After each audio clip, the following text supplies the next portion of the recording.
तो आर्टिकल का प्रयोग, तो आर्टिकल किसके लिए प्रयोग किया जाता है? नाउन के लिए।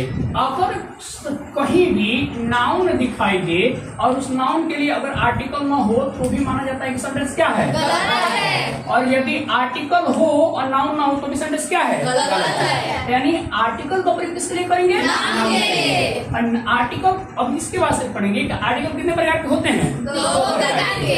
एक का नाम है डेफिनिट आर्टिकल, डेफिनिट आर्टिकल, और एक का नाम है indefinite article. Very good. Definite article and indefinite article. Definite article का मतलब क्या होता है? निश्चित। और आर्टिकल है, और इंडेफिनिट का मतलब अनिश्चित। तो आपको बताए थे कि डेफिनिट का मतलब निश्चित, अर्थात ये नॉन होंगे। क्या होंगे? नॉन पर्सन होंगे, चाहे प्लेस होगा, चाहे एनिमल होगा, चाहे थिंग्स होगा। गुड। अब आगे चलते हैं, तो आगे है इंडेफिनिट। आगे क्या है? इंडेफिनिट। इंडेफिनिट को कहते हैं क्या? अननोन। क्या कहते हैं? अननोन कहते हैं। ऐसे में अननोन पर्सन हो, प्लेस हो, एनिमल हो या थिंग्स हो, तो अननोन हो गया। अच्छा, डेफिनिट आर्टिकल में आता क्या है? THE।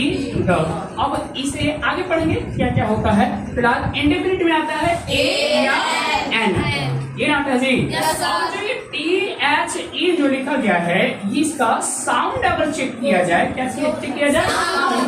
तो साउंड यदि चेक किया जाए तो बहुत सारे लोग होते हैं जो इसको द पढ़ते हैं, बहुत सारे लोग डी पढ़ते हैं। लेकिन एग्जैक्ट हमको ये चेक करना है कि द कहाँ पढ़ा जाता है और डी कहाँ पढ़ा जाता है। तो द और डी। तो अगर बात करें द कहाँ पढ़ा जाता है तो बता सकते हैं द कहाँ पढ़ा जाता है? हाँ, जब साउंड कैसा हो? कॉन्सोनेंट हो, कॉन्सोनेंट साउंड हो तो क्या पढ़ेंगे उसको? और जब वोकल साउंड हो तो क्या पढ़ा जाता है? Very good. सेम उसी प्रकार द को भी, सॉरी, अब आइए तो ए को क्या पढ़ा जाता है जी? और फिर क्या पढ़ा जाता है? ए। लेकिन हम लोग सबसे ज्यादा क्या पढ़ते हैं? अब पढ़ना क्या चाहिए? अब पढ़ना चाहिए। दूसरा कि इसको भी क्या पढ़ा जाता है? ऑन। और क्या पढ़ा जाता है? एन। लेकिन सबसे ज्यादा क्या पढ़ना चाहिए? ऑन। एन नहीं पढ़ना चाहिए, लेकिन हम पढ़ते किसको हैं? सही है। अब आगे चलते हैं।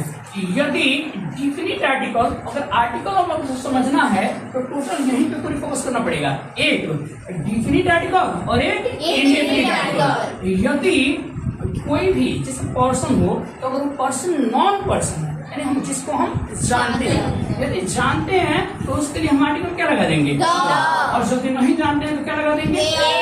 या एन। जैसे हम शुरू से ही कहते हुए आ गए हैं, this is a chair, this is a chair, अर्थात इंगित कर रहे हैं, इशारे कर रहे हैं, और उस चेयर जो है ना अननोन है। क्या है? अननोन। और सबसे खास चीज कि ये जो ए या अन्य का है, अ या एन का प्रयोग किया जा रहा है, इन दोनों का मतलब होता है एन। मतलब क्या होता है? जो आप पढ़ते हैं कि ए या एन का मतलब होता है ए। क्या होता है? ए। तो जो ये ए का होता है ये अनिश्चित को दिखाते हैं। किसको दिखाता है? यानी इसके बारे में हमें पता नहीं है, अनिश्चित होता है। तो ए या एन का मतलब क्या हो गया? एन यानी कोई। ये हमारे लिए नॉन नहीं है। क्या है? अननोन है। This is a chair, this is a chair. हम बस इतना बता रहे हैं कि क्या है? चेयर है। ये हमारे लिए क्या है? अननोन है। जैसे that is a boy, that is a boy, that is a boy. तो अगर इसको देखा जाए तो यहाँ पर जो बॉय के पहले बॉय नाउन है कि नहीं है? तो नाउन के लिए क्या प्रयोग कर दिए? ए। ए जब प्रयोग किए तो ये ए है वो डिफिनिट होगा कि यहाँ पर बोला जा रहा है कि बॉय जो है वो क्या है? डिफिनिट है कि इंडिफिनिट है? बॉय को आप जानते हैं कि नहीं जानते? नहीं जानते हैं। तो इसलिए क्या लगाए हैं? ए। और लगाए हैं, और का मतलब क्या हो गया? इन। क्या हो गया? इन यानी कोई, इन यानी कोई। इतना सब हो गया था। अब आगे चलते हैं। तो इसके बाद से आपको ये पढ़ाए थे कि यदि मान लीजिए कोई नीचा है, हो रहा है, बस इतना ही तक है। चलिए मिटाते हैं इसको।